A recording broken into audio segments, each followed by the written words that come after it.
Inter college तैयारी के रखा जौनपुर कक्षा 10 गृह विज्ञान ऑनलाइन क्लास में आप लोगों का स्वागत है। अध्याय 1 लघुत्तरी प्रश्न पारिवारिक बजट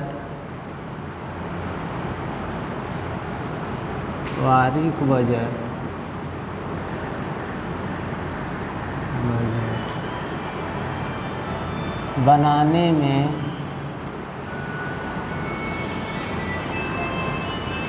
उत्पन्न होने वाली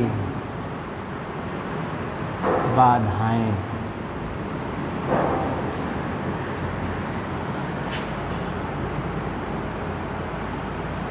पारिवारिक बजट बनाने में उत्पन्न होने वाली बाधाएं, क्योंकि हमारे देश में ग्रामीण जनता अशिक्षित और अज्ञान होती है। इस नाते पारिवारिक बजट का वो अर्थ नहीं समझती है कि पारिवारिक बजट बनाने से हमको क्या लाभ होगा। पारिवारिक बजट बनाने से उनको ये लाभ होता है कि परिवार में प्रति महीने कितनी आमदनी होती है और कितना व्यय होता है। व्यय का आय का लेखा जोखा पारिवारिक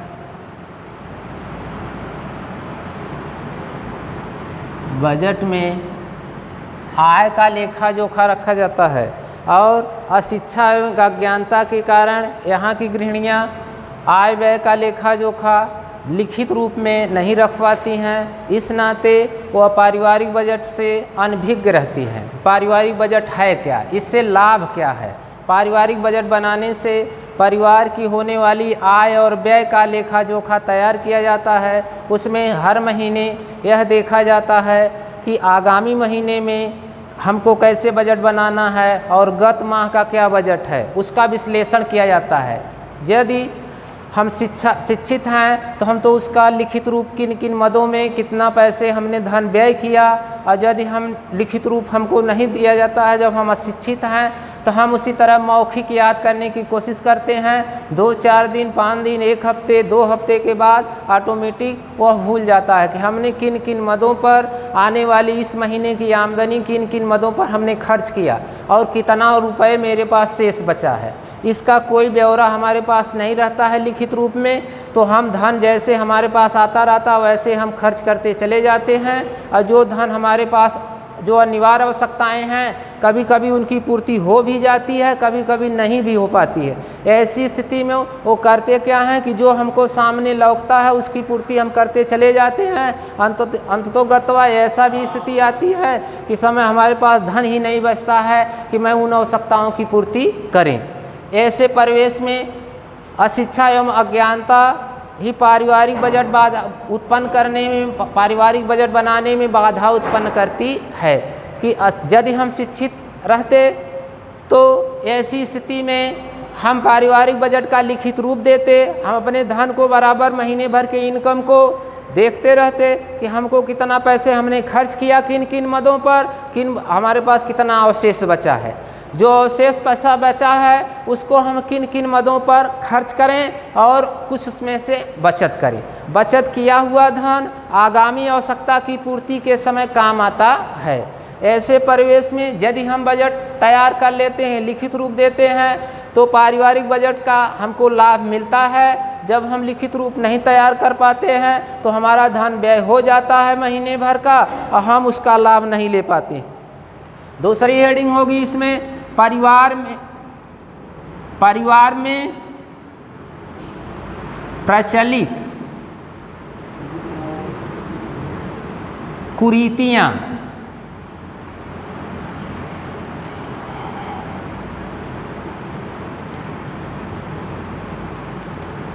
परिवार में प्रचलित कुरीतियां। देखो, परिवार में ऐसी कुछ कुरीतियां भी प्रचलित हैं समाज में कि जिनका अनदेखी नहीं कर पाते हैं। उनकी पूर्ति करने के लिए हमारे पास जो धन रहता है हम उसमें ही अपनी समाज में प्रतिष्ठा बनाने के लिए खर्च कर देते हैं, और जो हमारी मुख्य आवश्यकता है उनकी पूर्ति नहीं हो पाती है। ऐसे समय में हमको ये कुरीतियां हमको ऋण लेने के लिए बाध्य कर देती हैं। जैसे कभी कभी ऐसा भी होता है नामकरण संस्कार कर्णछेदन संस्कार, विवाह, अंत्येष्टि संस्कार, ऐसे में काफ़ी धन हम खर्च कर देते हैं और जो हमारे पास धन रहता है उसको उसी में व्यय कर देते हैं। आने वाले समय में हमारे पास पैसे रह ही नहीं जाता है कि हम कैसे आने अनिवार्य आवश्यकताओं की पूर्ति करें। तो जो समाज में प्रचलित कुरीतियाँ हैं, इसमें दिखावा एवं फैशन के द्वारा काफ़ी धन हमारा व्यय हो जाता है। ऐसे परिवेश में हमारे पास धन ही नहीं बच पाता है कि मैं अपने परिवार के सदस्यों के उचित देखभाल एवं उनकी आवश्यकता की पूर्ति करें, क्योंकि ये समाज में जो प्रचलित परिवार में जो प्रचलित कुरीतियाँ हैं समाज में, उनकी पूर्ति हमको करनी होती है। ऐसे समय में जब हमारे पास धन नहीं बचता है तो हम अपने अनिवार्य आवश्यकता की पूर्ति नहीं कर पाते हैं। दूसरा प्रश्न होगा मितव्ययता के नियम।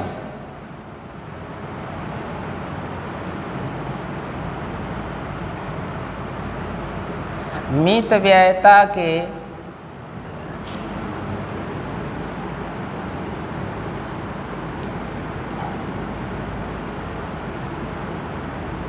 नियम।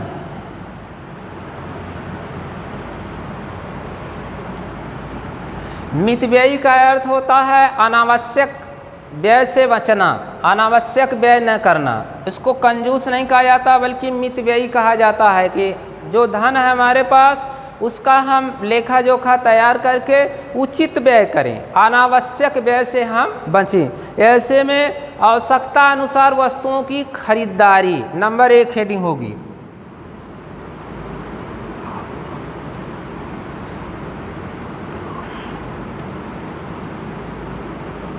आवश्यकता अनुसार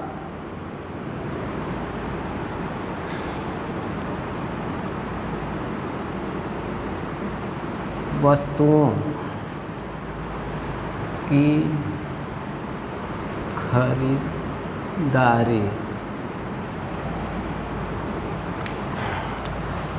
कुछ गृहिणियाँ ऐसी होती हैं कि जो आवश्यकता अनुसार वस्तुओं की खरीदारी नहीं करती हैं। जो सामान उनको पसंद आ जाती मार्केट में, वह सामान लेने के लिए इच्छुक हो जाती, यह नहीं देखती कि इसको हमको आवश्यकता है कि नहीं। भविष्य के लिए बल्कि वो वस्तुएं खरीद लेती हैं। ऐसे लिए जब भविष्य के लिए वो वस्तुएं खरीद लेती हैं तो ऐसे समय में आपने अनावश्यक धन का व्यय कर दिया, क्योंकि जब तक वह वस्तुओं की देख रेख घर में लाकर आप रख देंगे, उस समय उसकी आवश्यकता नहीं है तो उसके लिए देख रेख में ही सावधानी बरतनी होगी। जब देख रेख नहीं करते हैं तो कभी खुदा नकास्ते ऐसा भी होता है कि वस्तुएं गिर कर टूट जाती हैं या फूट जाती हैं या कार्य के योग्य ही नहीं रह पाती हैं। जब समय उनका आता है उनसे कार्य करने के लिए, तो ऐसे समय में वह कार्य करने योग्य वस्तुएं रहती ही नहीं हैं। तो आवश्यकता अनुसार ही वस्तुओं की खरीदारी करनी चाहिए। जब जिस वस्तु को हमको आवश्यकता नहीं है तो भविष्य का ध्यान में रखकर हमें कभी वस्तु को नहीं खरीद लेना चाहिए, बल्कि धन को ही बैंकों में, डाकघरों में इत्यादि में जमा कर देते हैं उस वस्तु के नाम पर। तो वह वस्तु समय आने पर हम उस वस्तु को खरीद लेते हैं, तब तक उस धन से हम कुछ ब्याज प्राप्त कर लेते हैं।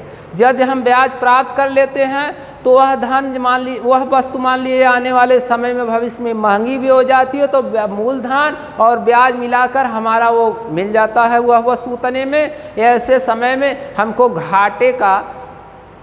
घाटा नहीं होता है। इस नाते आवश्यकता अनुसार ही वस्तुओं को खरीदारी करनी चाहिए। यदि आवश्यकता न हो तो वस्तु को खरीदारी नहीं करनी चाहिए, क्योंकि लंबे समय तक वस्तु आप रख देते हैं, उनका देखभाल रख रखाव नहीं कर पाते हैं। ऐसे में वह वस्तु नाकाम निकल जाती है, बेकार हो जाती है। ऐसे समय में हमारा धन जो है अपव्यय हो जाता है, अनावश्यक व्यय हो जाता है। हमें हमेशा धन का सदुपयोग करना चाहिए। जो वस्तु हमको आवश्यकता है उन्हीं की खरीदारी करनी चाहिए। हमको अपने बजट पर हमेशा ध्यान देना चाहिए।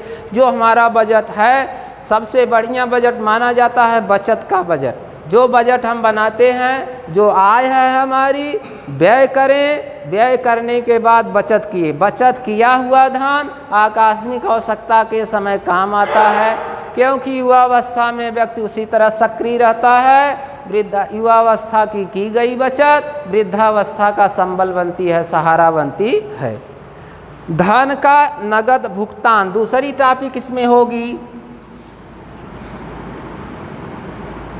धन का नगद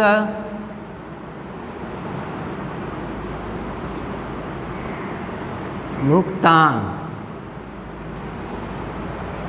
हमें कोई भी वस्तु खरीदने के लिए धन का नगद भुगतान करना चाहिए, उधार नहीं लेना चाहिए। दुकानदार से जब वस्तुएं आप उधार मांगते हैं तो हमको उधार देने के लिए दुकानदार वस्तु को उधार दे देगा, लेकिन ब्याज सहित हमसे वह उसका मूल्य वसूल करेगा। उधार ली गई वस्तु हमेशा महंगी पड़ती है। ऐसे में यदि कभी कभार ऐसा भी होता है कि हम नगद वस्तु खरीदते हैं, नगदी भुगतान कर देते हैं, तो हमको दुकानदार कुछ छूट भी दे देता है। ऐसे समय में हमको धन का हमेशा नगद भुगतान करना चाहिए। जो आपकी सामर्थ्य है उसके अनुसार ही अपनी व्यवस्था करनी चाहिए। दूसरे का देखकर कभी भी नहीं व्यवस्था सोचनी चाहिए कि हम भी वैसा कर्म करेंगे, आप वैसा धन कलेक्ट करेंगे, उतना परिश्रम करेंगे, वो तब आप उसके बराबरी कर सकते हैं। हमेशा विश्लेषण करना चाहिए, किसी वस्तु का लालच नहीं करना चाहिए कि हम उनको देखकर हम उनसे भी आगे हो जाएं। आगे बढ़िए, आप परिश्रम करिए, श्रम करके आगे बढ़िए, और लालच करके आगे नहीं बढ़ सकते हैं। ऐसे समय में वस्तु का हमेशा धन का सदुपयोग करना चाहिए। धन का हमेशा दुरुपयोग अपव्यय कभी नहीं करना चाहिए। पारिवारिक बजट में धन का सदुपयोग ही करेंगे तभी आपका पारिवारिक बजट बढ़िया ही बन